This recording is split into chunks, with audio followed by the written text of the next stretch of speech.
All right, you might see me briefly while I change the cameras around. Actually, I need to plug it in first. Then you'll be able to see me. You'll see the notes. I'm fixing it. I'm fixing it. You don't have to see my ugly face no more. Okay, there we go. Here are the notes. So, Ellis, I want you just to listen, and then I'll give you this paper for you to take a photograph of it, okay? All right, so we have talked previously about DNA, haven't we? So we see here one of our chromosomes, and chromosomes are just coiled up DNA. You guys saw that in the Magic School Bus episode. And we know that DNA is made up of a sequence. And there are 4 letters for that sequence. What were there 4? What's the first one? A. And A pairs with? T. And then what's the next one? C. And that pairs with? G. So we see here how we have a sequence. A gene is referring to a section of DNA. So I'm going to write that down. I want you guys to write that down too. Section of DNA is equal to a gene. So that's what we're referring to when we talk about genes.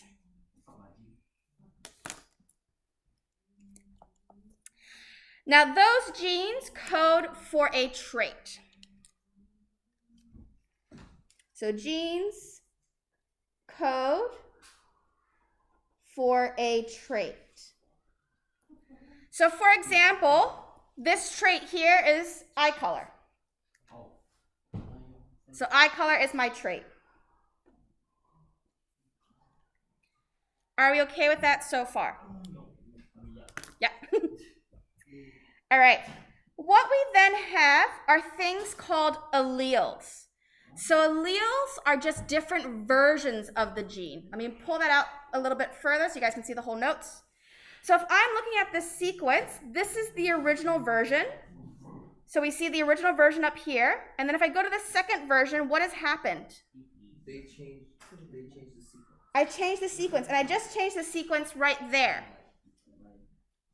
to a T. And so that's an example of what mutation can occur. In this example, what did I change it to? I changed it to a C. And then this last example, what did I change it to? An A. So all of these sequences are in the same section of our DNA, but the sequence is different. So that's what the word allele means. So it just means variation of the gene.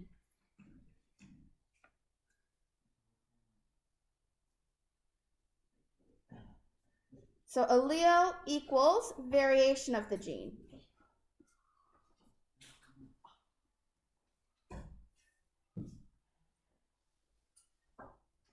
And that's because of a different sequence.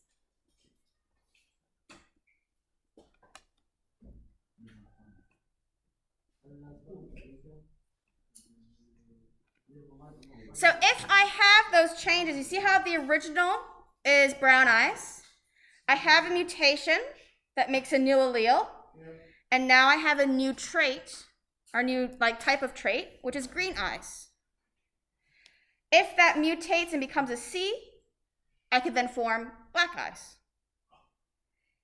If that mutation changes to an A, I now have the variation of hazel eyes. Oh, that's me. So these alleles allow for our different eye shades. So this here, those are the alleles.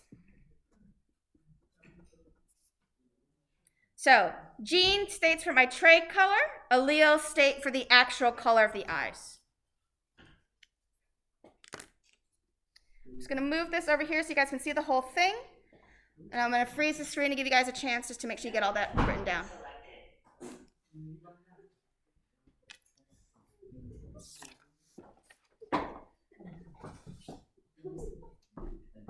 All right, I want you to take a photo of this and add it to your notes. Well, you can share that image to Ella. My finger. That was I cannot find that information. That was funny.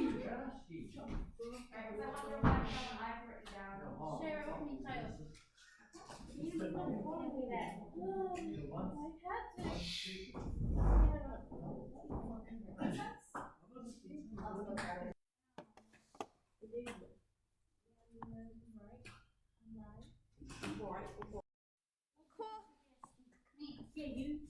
everybody, I have a few more notes for us, just to make sure we understand inheritance, and then we'll see what we should do with the remainder time. So, I want to explain to you guys how things get inherited. So I'm going to be writing down some notes. It is going to be a little bit more notes to write down, so I put an engagement little stamp here. So I'm going to check to make sure you guys have that done, because that's something else that I want to make sure you guys have. So I'm going to go ahead and get started. So I want you guys to be writing this down, all right? Whatever you see on the document camera.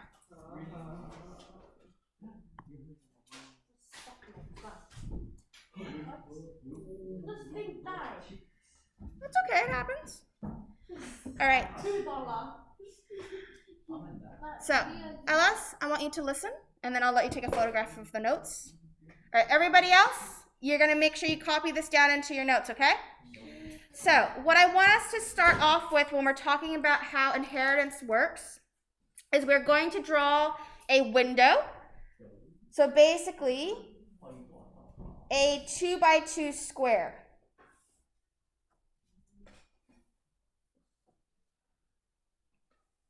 Are we okay with that so far? Yes. So I want everybody to draw a window in their notes. Now this window is known as a Punnett square. And these Punnett squares can help us predict inheritance. So who's going to get inherited to what? So let me just grab some more colors because I like having more colors. We put labels on the top and on the side. So on the top, we're going to put parent number 1. And on the side, we will put parent number 2. Because you have to have 2 parents to have offspring. All right? Now, if you guys remember, when we are thinking about inheritance, and if we are thinking about, I'm just trying to think which example that I used. We can use the example of sickle cell, actually. So, for a sickle cell, I'll use the letter, I'm trying to think of a good letter to use. We'll use the letter, no, S because the shapes look too similar. We need a capital and lowercase. So I'm going to do E, sickle cell. All right, so here's a capital E and a lowercase e.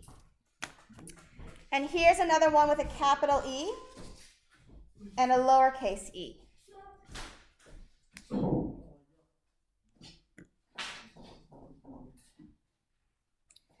So these 2 letters here that we get are known as your genotype. So those are the 2 alleles that you have, because you have to get one from mom and one from dad, right?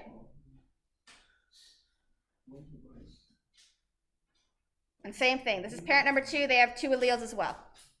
Now, inside the box is predicting the offspring. So what we're going to do is we're going to take this capital E and we're going to pull it down into this box here. So if this child is what we have, they've gotten one big E from their parent, and they've gotten the other big E from the other parent.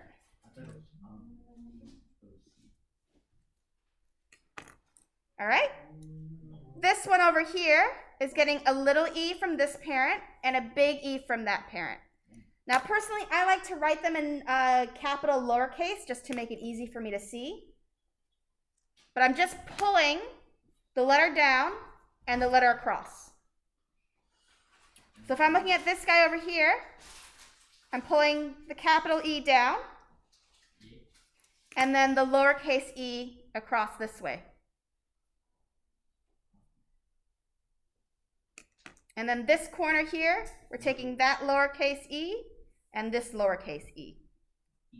E-E. And I'm color coding them in purple and green so that way you can see you get one from each parent. So inside the box is your offspring, on the sides is your parents. Are you okay with that so far? All right.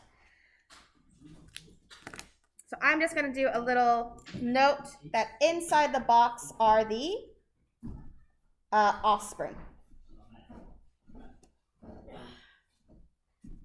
So all of those are referring to potential offspring. Yeah? So the other thing we like to note when we're looking at this is ratios. So we have the genotype ratio,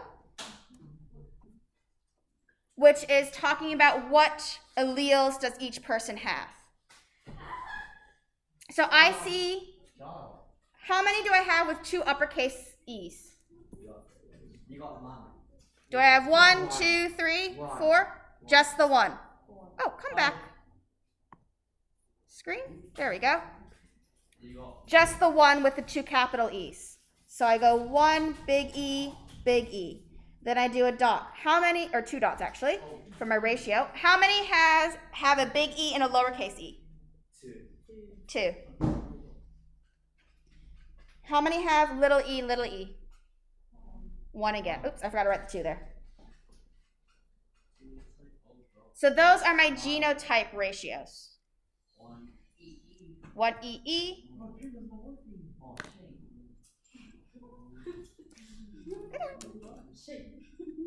All right. Now there's special names for these genotypes. If I have 2 capital letters, I call this homozygous dominant.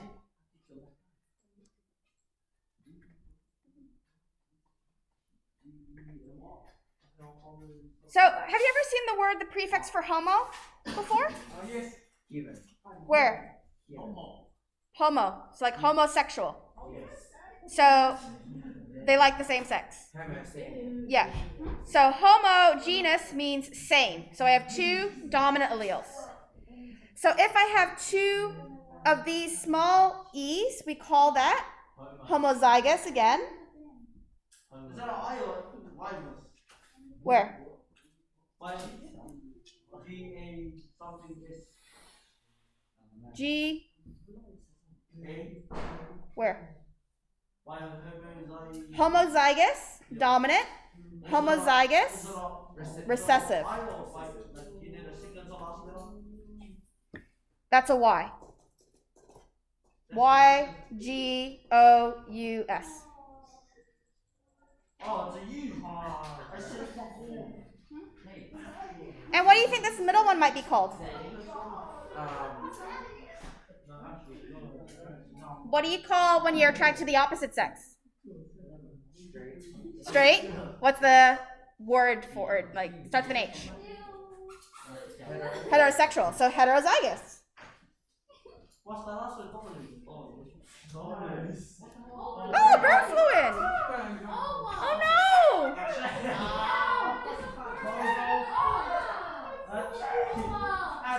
Alright, it's okay, it's okay. We're just gonna open a window. We'll open it nice and big. There's a window right there. Pop cross.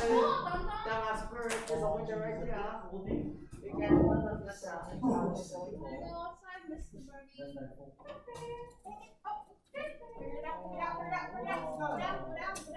Two seconds later. Kita susah putus di topik. Close the. You should close the door. All right. So, do you guys remember the difference between dominant and recessive? So, if you're dominant, you only need one of those alleles to express that trait. So, I think the dominant allele in the Magic School Bus was the freckles, wasn't it? And then recessive means it's only shown if the dominant is absent. So, if I was to do a phenotype ratio, it's the last bit of notes we have to write down. So, phenotype ratio.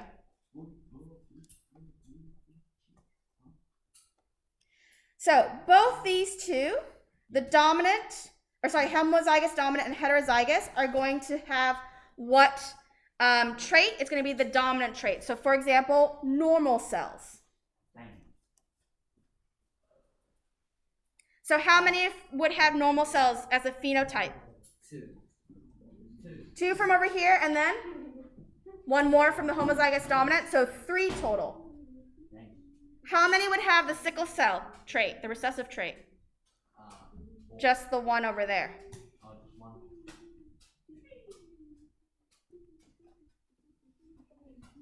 And that's how we figure out inheritance. We use these Punnett squares.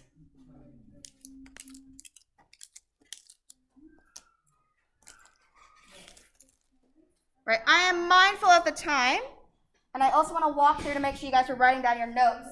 What I might show you guys is a video about sickle cell anemia, because I think it's interesting to know about what that disease is like. So I'll put that video up. Don't pack up just yet, because I want to be able to check to see if you got your notes written down. But I will play a video so you guys can learn a bit more. Okay?